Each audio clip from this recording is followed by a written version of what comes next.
Well, actually, the Klemke family is very interesting. They formed KMC Mining back in 1949, and it was actually Jack's father, Ted, so it's multi-generational, and they opened up the whole north of Canada. They started by building irrigation canals in Saskatchewan.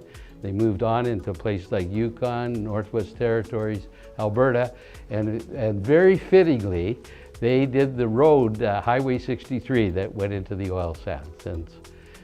I think of the Klemke organization and under Dan's leadership in particular as being pioneers and innovators in the heavy equipment and the contract mining business in Western Canada. I would suggest that anybody operating in that segment on a global basis has benefited from Klemke's innovation and pioneering. And if you look back on their history, it is populated with a number of firsts.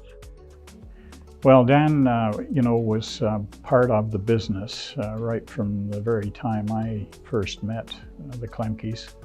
And Dan sort of learned the business from his father, Jack. And of course, Jack had taken over the business from his father. And so Dan sort of followed in his dad's footsteps and also learned the business from his father as well.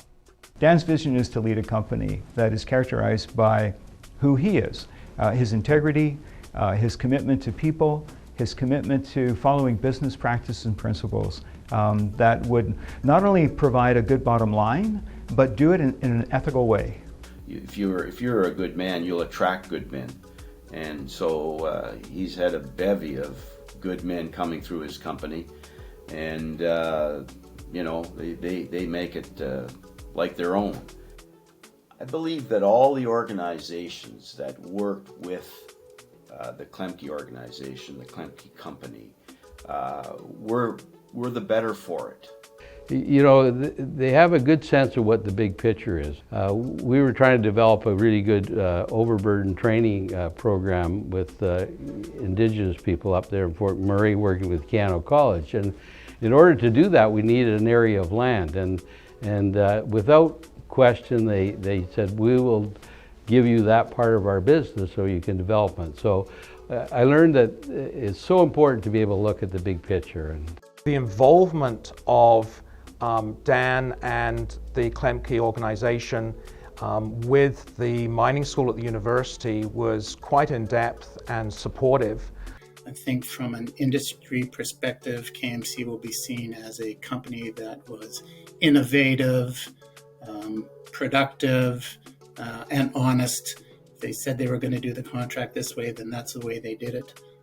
I think the Klemke legacy is very simply the courage to move forward.